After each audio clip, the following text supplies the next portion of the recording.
Del Santo Evangelio según San Marcos. Gloria a ti, Señor. En aquel tiempo Jesús y sus discípulos terminaron la travesía del lago y tocaron tierra en Genesaret. Apenas bajaron de la barca, la gente los reconoció y de toda aquella región acudían a él, a cualquier parte donde sabían que se encontraba, y le llevaban en camilla a los enfermos.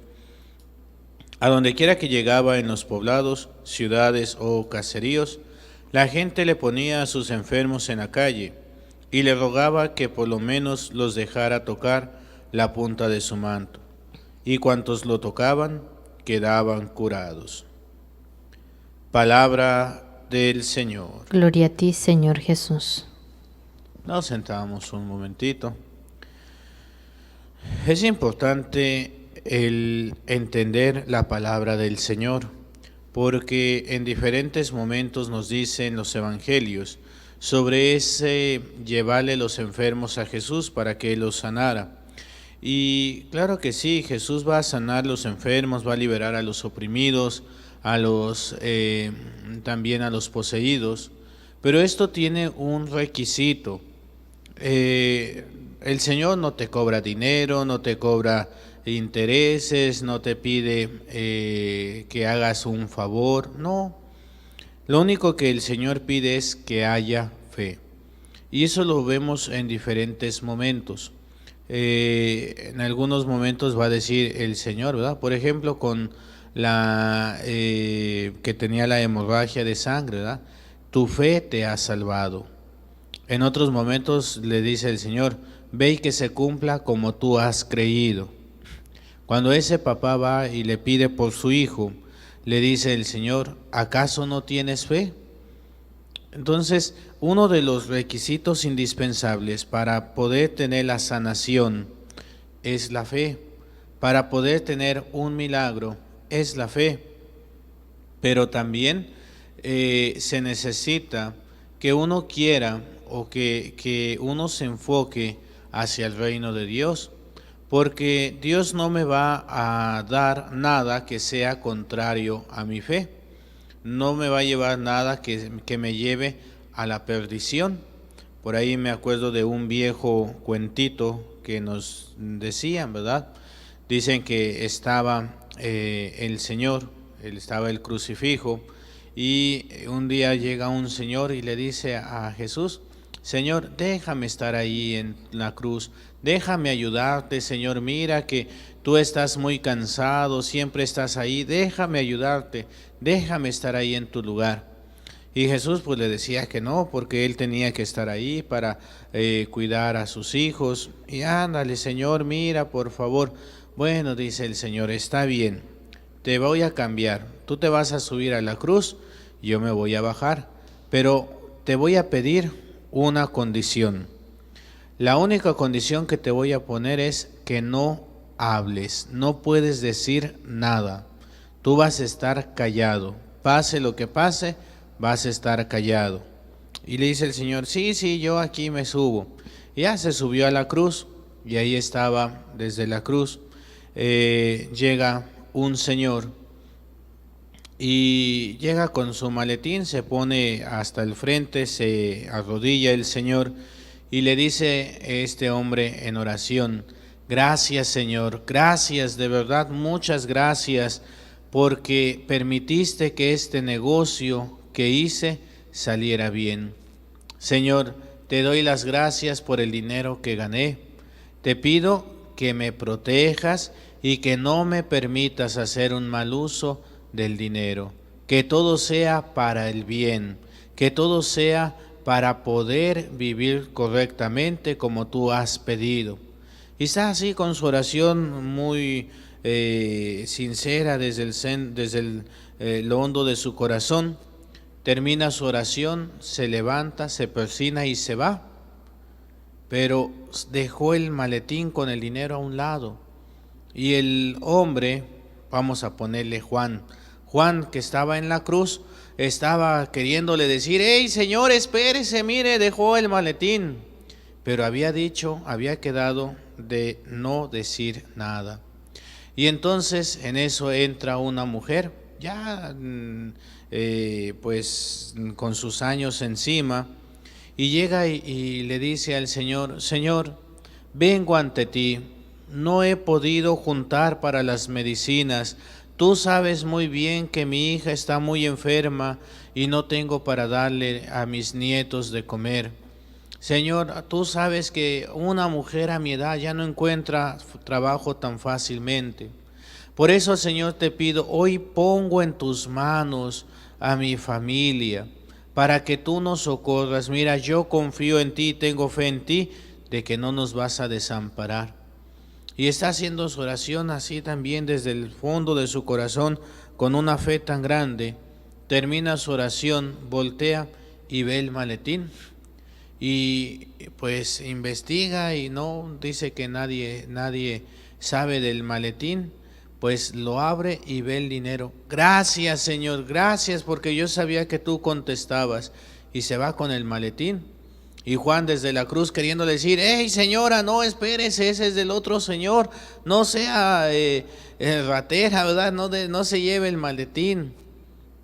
Pero pues tenía esa promesa de no hablar. Y estaba ya, pues se estaba enojando Juan en la cruz. Y de repente llega un jovencito, unos 16, 17 años, y llega ese jovencito, también se arrodilla: Señor, te doy gracias porque me has cuidado. Señor, fíjate que quiero pedirte un favor, quiero que me protejas, que no permitas que caiga en el peligro ni de cuerpo ni de alma. Señor, tú sabes cómo está la sociedad hoy en día. Y yo quiero no perder mi alma, Señor. Por eso hoy quiero que tú me cubras con tu sangre preciosa. Y está así en su oración cuando de repente llega el hombre del maletín, buscando su maletín y no lo encuentra. Y al único que encuentra es a este joven haciendo su oración. Va y le dice: dame el maletín. Dice: ¿cuál maletín? Dame el maletín. Dice: pero pues es que yo no tengo ningún maletín. Y dice: vas a ver ahora que salgas. Y ya fue con la policía y lo estaba esperando a la puerta del templo. Cuando este joven sale, pues la policía inmediatamente lo agarra, lo esposa, lo suben a la patrulla y se lo llevan a la delegación. Lo metieron a la cárcel porque el hombre juraba que él se había robado el maletín. Y Juan, desde arriba de la cruz, queriéndole decir: no, espérense, él no se llevó el maletín, fue la viejita que se lo robó. Pero tenía esa promesa de no decir nada. Cuando se termina el tiempo, llega Jesús y le dice a Juan: bueno, pues se acabó el tiempo. Y Juan baja de la cruz, pero muy enojado, muy enojado, y le dice: Señor, eres un injusto, yo nunca creí que fueras así, eres un mal juez, eres un mal Señor, eres un mal rey, mira lo que provocaste. Y le dice Jesús: espérate, Juan, porque tú estás juzgando desde lo externo, pero yo juzgo desde el corazón, y yo hago lo que ellos me piden. Y le dice Juan: no es cierto. ¿Por qué? ¿Por qué le quitaste su dinero a ese hombre que tan contento estaba porque había sacado había hecho ese negocio? Y mira, este pobre joven tan inocente, y lo metiste a la cárcel. Y esa mujer que se robó ese dinero es una ratera y debería de estar en la cárcel. Y le dice Jesús: Juan, tú eso es lo que viste, pero eso es lo que viste desde fuera. Ahora yo te voy a decir lo que sucede desde dentro. Ahora te voy a decir por qué permití que sucedieran esas cosas. Mira, ese hombre que llegó con el maletín, llegó muy contento porque hizo un buen negocio, y el negocio era bueno. Pero si tú escuchaste, él me pidió que no le permitiese hacer negocios malos, que todo fuese correcto, que todo fuese de acuerdo a la voluntad de Dios, que todo fuera para bien. Dice: y ese hombre con ese dinero iba a tener una tentación muy grande de hacer un negocio que no era bueno. y que iba a matar a muchas personas. Por eso yo le quité el dinero, porque sin el dinero no va a poder pecar, no va a poder poner su alma en peligro. Esa mujer que entró tiene a su hija muy enferma, es quien era el sostén de la casa, era la que trabajaba y necesita una operación para poder estar sana y unas medicinas que son caras. Al ya no estar trabajando, la familia se ha quedado en la pobreza total y esta mujer está muy cansada y muy enferma como para trabajar, para poder mantener a su hija y a sus nietos. Los nietos tienen hambre, esos niños tienen hambre y necesitan comida. Con el dinero que va en ese maletín va a poder pagar la operación de su hija, se va a recuperar y va a poder trabajar para mantener esa familia. Y ese joven que llegó al final y que lo metieron a la cárcel, dice, él me pidió la protección, él me pidió que lo ayudara, que lo protegiera en su cuerpo y en su alma. Dice, ese joven iba a salir y iba a ir a buscar a sus amigos, pero sus amigos van a ir a una pelea y en esa pelea a él lo iban a matar. Por eso yo permití que fuera él a la cárcel. Se va a arreglar, se va a demostrar que él no se robó el dinero, pero por lo pronto ya salvó su vida. Ya no fue a esa pelea y no va a perder su vida en ese lugar. Eso es lo que yo hice con estas 3 personas. Juan, ¿ahora entiendes?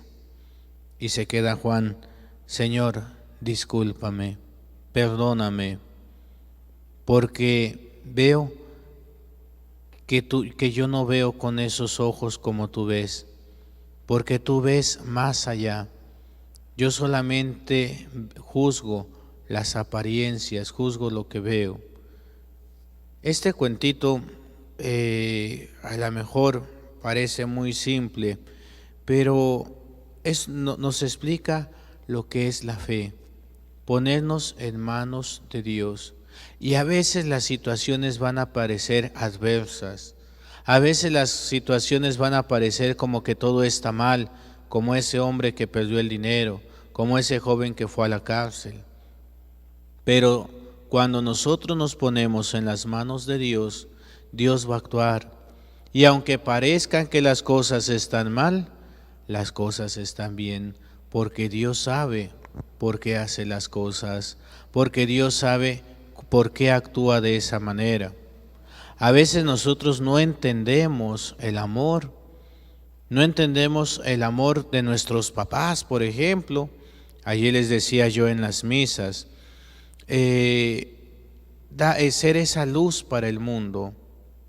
Es el vivir nuestra fe, el vivir las obras de caridad que nos decía la primera lectura de Isaías. Pero la caridad se tiene que comenzar en casa, porque si no podemos caer en ese dicho, ¿verdad? Candil de la calle y obscuridad de la casa. No, la caridad empieza en casa. Y le decía yo a los papás, ustedes se comprometieron a mantener esa luz encendida, esa luz de la fe de sus hijos el día del bautismo, y también los padrinos. Papás, ¿qué es lo que se comprometieron? A amar a sus hijos. Y amar, amar a los hijos, pues es una moneda con 2 caras. La cara bonita y la cara fea. La cara bonita es mostrarle ese amor a los hijos de una manera bella, de una manera cercana, es decir, abrazar, besar, chiquear, hacerle piojito a los hijos. Y algo que yo les decía ayer y siempre se los digo en los bautismos, papás, no tengan miedo de jugar con sus hijos, no tengan miedo de jugar con sus hijas. Y sobre todo, ¿verdad? Yo sé que las mamás siempre se van a dar el tiempo y van a estar jugando con sus niños, con sus niñas. A veces así como que las mamás les cuesta un poquito jugar a lo mejor a la pelota o algún deporte, pero no tengan miedo, ustedes jueguen con ellos. Y algo que les decía a los papás, papás, no tengan miedo de jugar con sus hijas, sobre todo con sus hijas, porque con los hijos pues somos más llevaditos, más bruscos, los niños aguantan más, decimos, pero a veces los papás no quieren jugar a las muñecas con sus hijas. Ay, no, es que, ¿qué van a decir de mí si me pongo a jugar con una Barbie? Que eres un buen papá. Por eso les digo yo, tírense de panza, pónganse a jugar muñecas con sus hijas. Ay, que la hija quiere jugar a la estética y lo quiere maquillar. Pues déjate maquillar, hombre. Pues mira, te relajas, pareciese un masajito. Que terminen de jugar, vas y te lavas la cara y no pasó nada. ¿Qué es lo que vas a ganar? Una buena mujer. Una mujer con una gran autoestima, con una gran seguridad. Una mujer que va a poder darse su lugar. Porque dice la psicología, las mamás hacen a los hombres y los papás hacen a las mujeres. Por eso hoy tenemos tanto desorden, porque no hay papás en los hogares. Y hay muchas mujeres que van creciendo con esa baja autoestima, con esa inseguridad, con ese miedo. ¿Por qué? Porque les faltó un papá que jugaran con ellas. Es bonito jugar con sus hijas, es bonito jugar con ellas y darles esa seguridad, pero no solamente en el juego, acompañarlas en su vida diaria, ¿verdad? Acompañarlas a la escuela, el acompañarlas en sus juegos, en sus momentos difíciles, hacer la tarea con ellas, ir de compras con sus niñas. Todo eso es muy bonito. Papás, no pierdan el tiempo. Mamás, no pierdan el tiempo tampoco.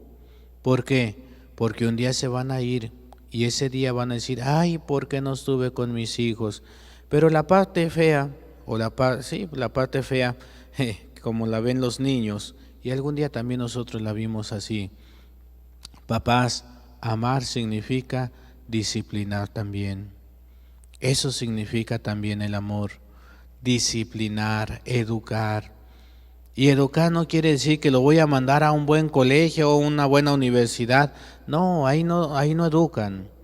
Ahí dan información, dan herramientas, dan lo necesario para poder tú desempeñar un oficio, una carrera, una licenciatura, una maestría, un doctorado. Pero no te dan educación. La educación se recibe en casa, por parte de los papás. Y eso también es amar. Les digo yo, ¿verdad? A veces es necesario el regaño, a veces es necesario el castigo. Y que me perdonen los psicólogos, pero a veces también es bueno una buena nalgada o un buen chanclazo. Y me digo que me disculpen los psicólogos porque dicen que se trauman los niños. Les decía yo en las misas, a ver, levante la mano, ¿a quién le pegaron? Ya sea una nalgada, un chanclazo, un cinturonazo, un varazo, un cablazo, un tablazo, porque los papás antes agarraban lo que encontraban, ¿verdad?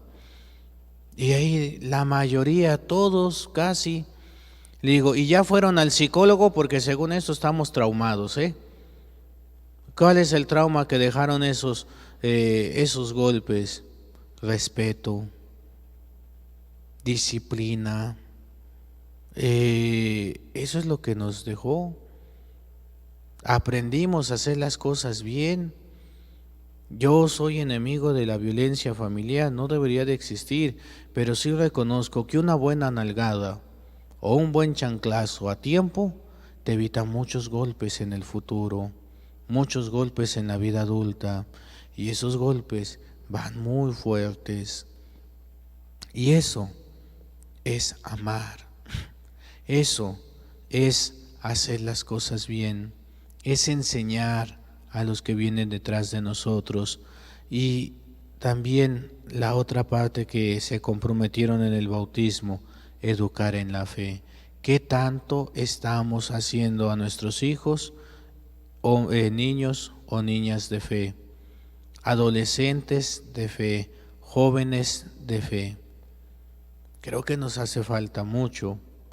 Y esta sanación, esta curación, este restablecimiento de nosotros en esa dignidad, en esa gracia, es necesario el amor y es necesaria la fe.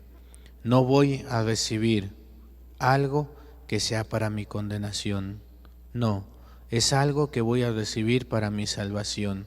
Por ahí decía un padre, ¿verdad?, que fue a un retiro de renovación y pues a la hora de imponer las manos, un señor le decía: Padre, póngame las manos aquí, señalando su cabeza, póngame las manos aquí. ¿Y para qué quieres que te ponga las manos? Para que me cure, Padre, pero póngame las manos aquí. Bueno, ¿y de qué estás enfermo? De cirrosis hepática, Padre. Póngame las manos, Padre, póngame las manos. Y dice el padre: ya iba a poner yo mis manos y pregunté: ¿y para qué quieres estar sano? Y dijo esa persona: ay, Padre, pues para poder chupar sin miedo. O sea, iba a seguir en esa decadencia, iba a seguir en ese pecado. ¿Ustedes creen que Dios le iba a conceder la salud? No, porque no era para su bien, no era para su salvación. Hermanos, aquí en Monte María había una llamada que siempre llegaba en la noche, en la madrugada. No me acuerdo quién era quien llamaba, pero sí, de la llamada: Señor, te doy gracias por todo lo que me diste en este día y por lo que no me diste también. Y yo decía: bueno, ¿y por qué le da gracias por lo que no le dio? Si no se lo dio. No, después comprendí. Gracias por lo que me diste, porque era necesario. Y gracias por lo que no me diste, porque no lo necesitaba para mi salvación. Hermanos, el Señor siempre va a ir más allá. Él va a buscar la salvación de nuestras almas y nos ofrece esa salvación, pero depende de nosotros. ¿Qué tanta fe tenemos? ¿Qué tanto vamos a hacer la voluntad de Dios? Porque si no es para nuestro bien, si no es para hacer el bien y servir a los demás, el Señor no va a actuar, porque no estaría dándonos la salvación. Hermanos, vayamos en ese camino de conversión todos los días, pidiéndole al Señor que nos permita tener esa fe, como ese padre, ¿verdad?, cuando le responde a Jesús: Señor, creo, pero auméntame la fe. En el nombre del Padre, y del Hijo, y del Espíritu Santo. Amén.